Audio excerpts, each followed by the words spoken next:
first, it's an honor to even be the football coach at Ouachita, and to say today to be Clark Yarbrough's football coach is really pretty amazing, and an honor to have coached a kid like Clark. I mean, just an amazing guy, great character, on and off the field. I mean, he was a beast on the field, but off the field, he was a gentle giant and a leader, a mentor to the younger players.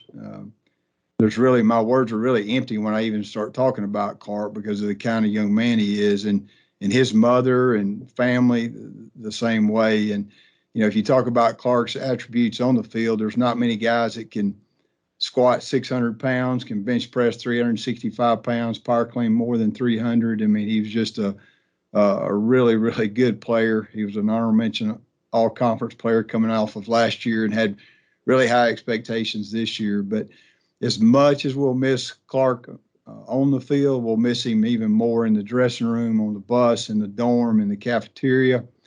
Those are the areas that he had a great impact, and not just on me, but on his team and on the coaching staff. So, again, my words are a little bit empty to even describe a guy like Clark, but I guess the most important thing I can say is we're saddened by this, and it's taking us back, but we're going to grow from it. I'll tell you that right now. These kind of things, make you reflect and make you think about your words and decisions you make and how you live your life. And Clark was a great example of that, living through his faith. And I'm proud that I know Clark Yarbrough. Thank you, Coach. At this time, we'll entertain any questions from members of the media. If you would, please use your hand raise function, and we'll call on you one at a time.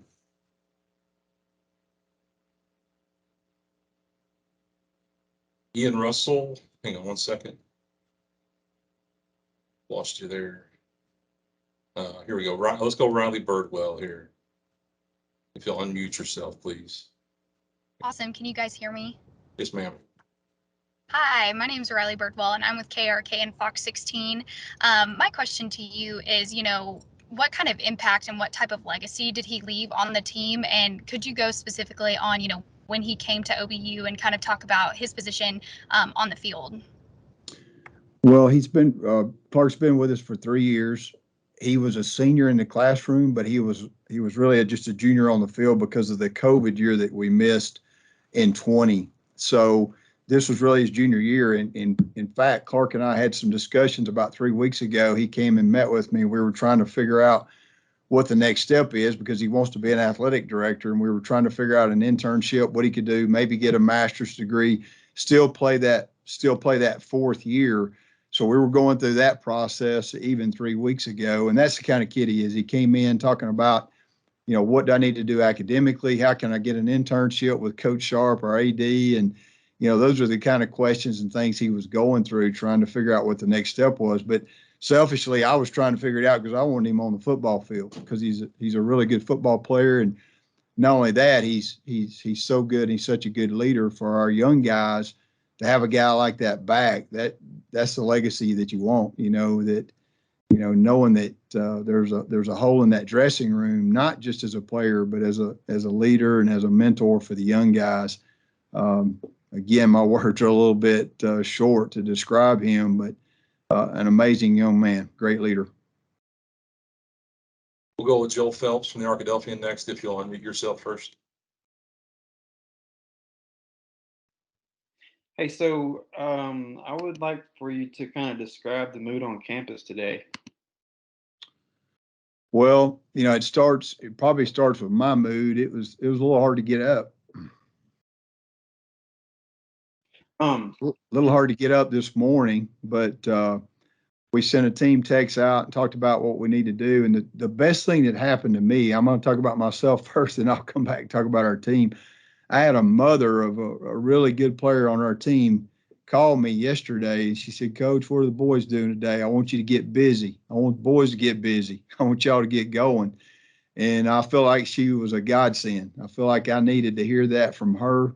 And for her to do that, I'll always be grateful to her. So we started with the leadership team yesterday, and the guys, we made some decisions about how we would handle the week, how we would handle the day. what we were going to do next. And, this is not going to be a normal Tuesday for the Ouachita football team. It'll be a different Tuesday, but we're going to pick our feet up, and we're going to keep taking steps. And one of the guys in the leadership meeting just mentioned Clark was here all summer. And, at this level, to come and work out all summer, you have to pay about $800 of your own money. Clark was here paying his way in the dorm, paying his way to eat in the cafeteria, to be here to work out. And the guys mentioned to me, if Clark is going to make that kind of commitment, we're going to commit that we're going to stay focused, laser focused on the season. These kids have good purpose. They have a purpose to play, but now the purpose is even greater. So Clark's legacy from the summer, Clark's legacy from the 3 years that he's been here, I think is what really drives us today. And, the guys yesterday, the mom that called me, those things are getting us to get a game plan together and get ready to play a football game. And not just one game for Clark. I mean, it's more about a season. It's more about a lifestyle when you think about Clark. It's not about one game or one season or one practice. It'll be tough today. I don't kid you about that. It's going to be tough for the coaches. It's going to be tough for his position coach. It's going to be tough for athletic training. The kids that do video, that manage. I mean, everybody that is associated with the program. It'll be a tough practice, but we'll get through it. Like the pastor said this morning, we won't get over it. We'll get through it, and we're probably going to be better off. I'll be honest with you, just because we know Clark and we know really what he expects of us today. Next, we'll go with Eric Taylor from the Arkansas Democrat-Gazette. Hey, Coach, good to see you, man. You mentioned a few minutes ago that it's definitely going to be a tough Tuesday, but again, it's going to be a tough week, all week long, going into that home and opener Saturday against a pretty solid Southern Nazarene teammate. What the mindset going into that game? What do you expect from these guys, and how the focus will be, dealing with what you guys are going through right now, and then turning it over and trying to deal with the Southern Nazarene team that's going to come in? Well, I think that the team and the leadership yesterday really put some good things out there. If we're going to do this, the way to honor him is great focus. And his mom sent me a picture this morning of their bathroom, and in their bathroom he had all of his goals up on the mirror, and one of those is to stay focused.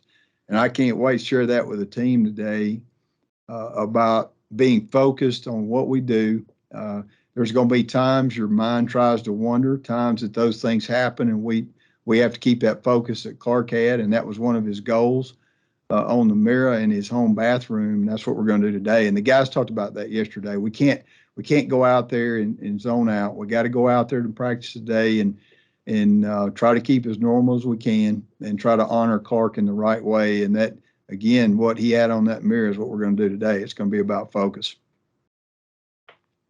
Go with Ian Russell from THP 11. Hey, Coach. Have you spoken? I assume you probably have, but have you spoken to Clark's family and the team as of yet?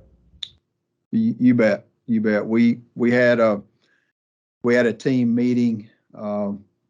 My days are kind of running together with all this. We had a team meeting at 2:30 on Sunday.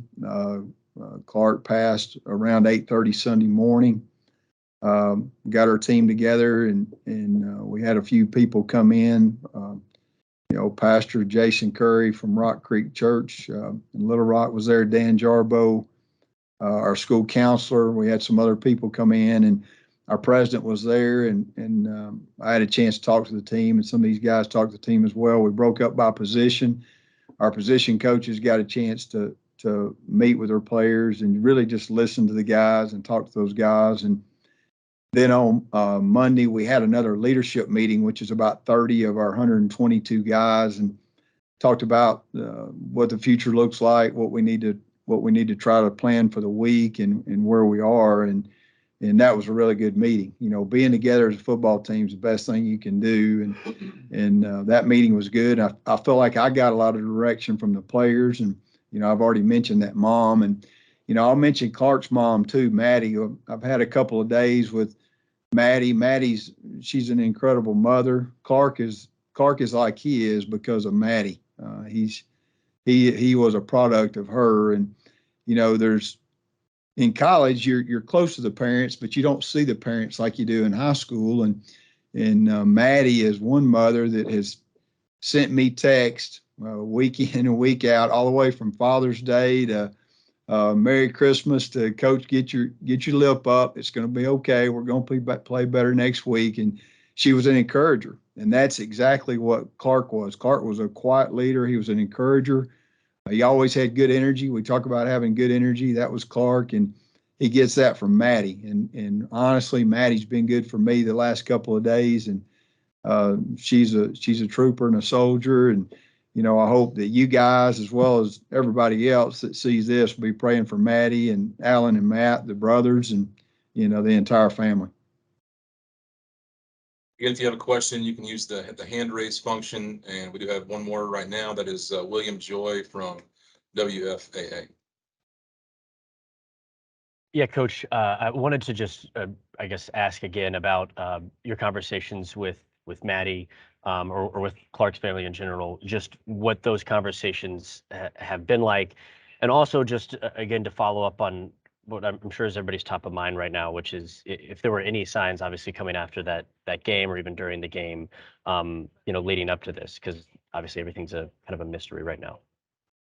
Well, speaking on that part of it, I mean, that we're the same way, and that's why they go through the process of the autopsy and all those kind of things. Anytime somebody passes that's that young, you want answers, and that's definitely what we want, and that's the family wants that, Ouachita wants that, and we look forward to knowing about that.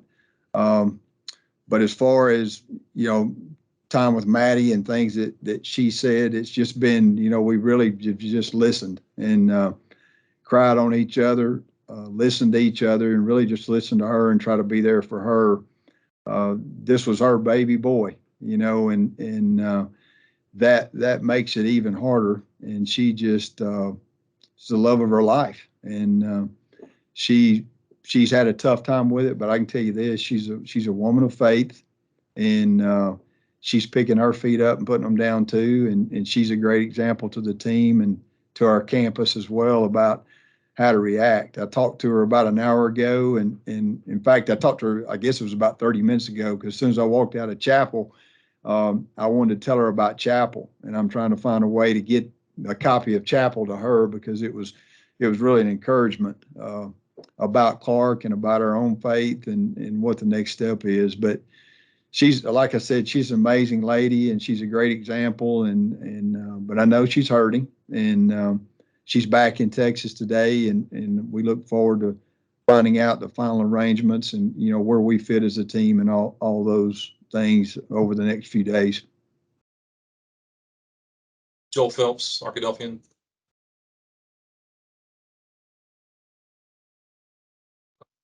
Joel, unmute yourself, please.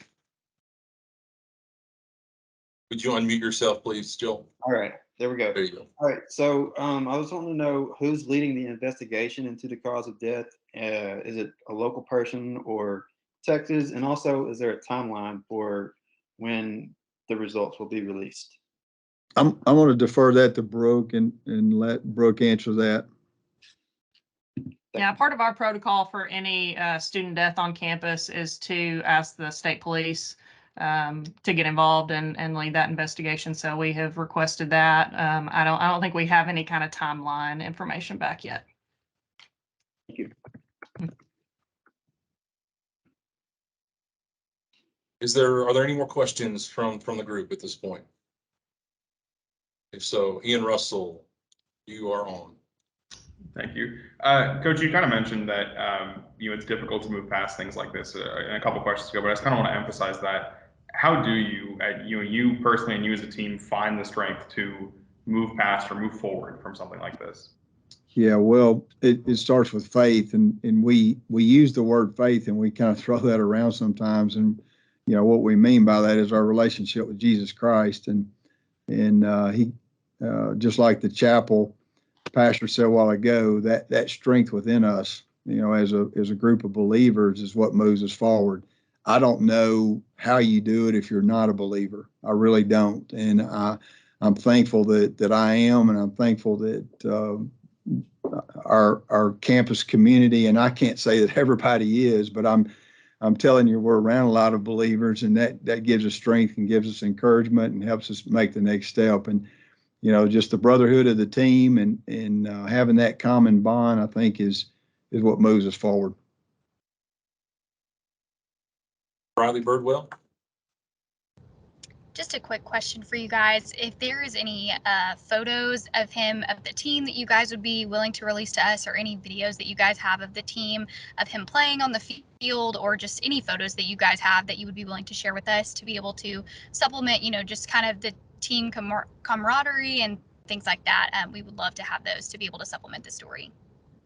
We've got hundreds of pictures because of a guy named Dr. Cluck. Is pretty amazing. And my wife just happened to catch a picture of Clark 2 weeks ago on her cell phone coming off the practice field at Cliff Harris Stadium. I've got a pretty new little baby grandson. He's 2 years old, and he was fist bumping with Clark. So that picture we'll have for a lifetime. But we've got a lot of good pictures, and Clark was he was right in the middle of it because he was a starter and he was a great player. So there's a ton of stuff on the field. There's a lot of good stuff off the field as well. And I hope you will share those pictures because they show they really do give you a glimpse of who Clark is. Absolutely. Thank you so much. We would love to have those. We'll get you some of those photos, Riley. Seeing no other raised hands, we will wrap up today unless I see any other hands here, any more questions. Again, thank you all for participating, especially under these circumstances. I did record this meeting. I did miss a little bit of the early part, but we got all of the question and answer session, and I will send that out, make that available to you guys when we are done here. So with that, anything else, this will conclude our press conference. Thank you all. Thank you.